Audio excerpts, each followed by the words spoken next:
అంతే అలా జన్మతః వచ్చిన సంస్కారం. మీరు అందులో నర్తకీమణి కాబట్టి బోల్డ్ నృత్యం నేర్చుకున్నారు. ఎందుకు మీరు చాలా పెద్ద హీరోయిన్ అయిపోలేదు? ఈ ప్రశ్న చాలా మంది అడిగారు మిమ్మల్ని, చాలా మంది అడిగారు. కానీ నాకెందుకో తృప్తి కలగలేదు. ఎక్కడ అడ్డంకులు వచ్చాయి అని చెప్పి తలరాతి అంటారు. విధి లిఖితం, టాలెంట్కి తోడు అదృష్టం కూడా కలిసి రావాలి.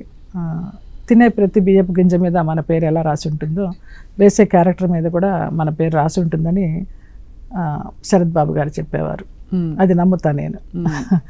అయిన తర్వాత చాలా క్యారెక్టర్స్, సప్తపదిలో హీరోయిన్ క్యారెక్టరు, మయూరిలో హీరోయిన్ క్యారెక్టర్, ఎన్నిటికీ మీరు ఆడిషన్స్ ఇచ్చారు? అన్నిటికీ ఆడిషన్స్ ఇచ్చాను.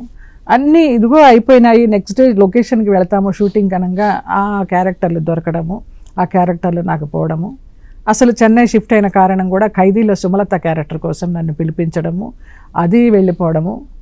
ఆ తర్వాత జీవితం ఎలాగెలాగో మలుపులు తిరిగి మలయాళం మూవీస్కి వెళ్ళిపోయి, ఆ మలయాళం మూవీస్ నుంచి మళ్ళీ తెలుగు మూవీస్కి వచ్చి ఫ్యామిలీతో ఉన్నాను, గెట్ ఆన్ చేయాలి, మళ్ళీ వెనక్కి వెళ్ళకూడదు, బంధువుల్లో అసహ్యం అయిపోతాము, ఉన్న ఊర్లో అసహ్యం అయిపోతాం అనేసి వచ్చిన క్యారెక్టర్స్. చిన్న చూపు ఉండేది కదా, అంటే ఎస్పెషల్లీ బ్రాహ్మణ కుటుంబాలలో అయితే సినిమా ఇండస్ట్రీ పట్ల చాలా చాలా చిన్న చూపు. నేను అసలు మంచి క్లాసికల్ డాన్సర్గా ఉండిపోదాం అనుకున్నాను, లేకపోతే పెళ్లి చేసుకొని భర్త పిల్లలకు వడ్డీ పెట్టుకుంటూ అలాగా ఒక సామాన్య స్త్రీలాగా ఉందాం అనుకున్నాను.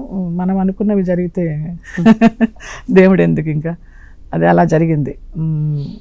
జరిగి ఇలా ఈ ప్రయాణము సుదీర్ఘంగా ఈ 40 సంవత్సరాల నుంచి ఇలా సాగుతోంది. కానీ గొప్ప విషయం ఏంటంటే మీరు భలే నిలదొక్కున్నారు. అంటే మీ ఐడెంటిటీని, మీ నేచర్ ఎక్కడా మీరు కాంప్రమైజ్ అవ్వలేదు. అంటే మీ నేచర్ అంటే నేను ఇంతే అనే ఒక మీ స్వభావాన్ని ప్రపంచం కోసం ఎక్కడా మీరు చేయలేదు. మీరు ఆత్మీయంగా ఉంటారు, స్ట్రాంగ్గా ఉంటారు, దులుపుతారు, దుమ్ము దులుపుతారు, అవసరం అయితే అన్ని కనిపిస్తాయి అన్ని కోణాల మీద. సో చాలా బాగా చదివావు నన్ను. కరెక్ట్. సో మరి ఇప్పుడు ఈ స్టేజ్ ఆఫ్ లైఫ్లో ఈ after 40 years of your industry experience అండి, ఏం కోరుకుంటారు మీరు ఆన్ డైలీ బేసిస్?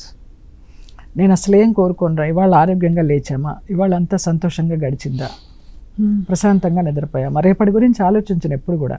ప్రతి వాళ్ళు అడుగుతారు రేపేంటి, నీకెవరు తోడు, పిల్లలు లేరు, ఏం చేస్తావు?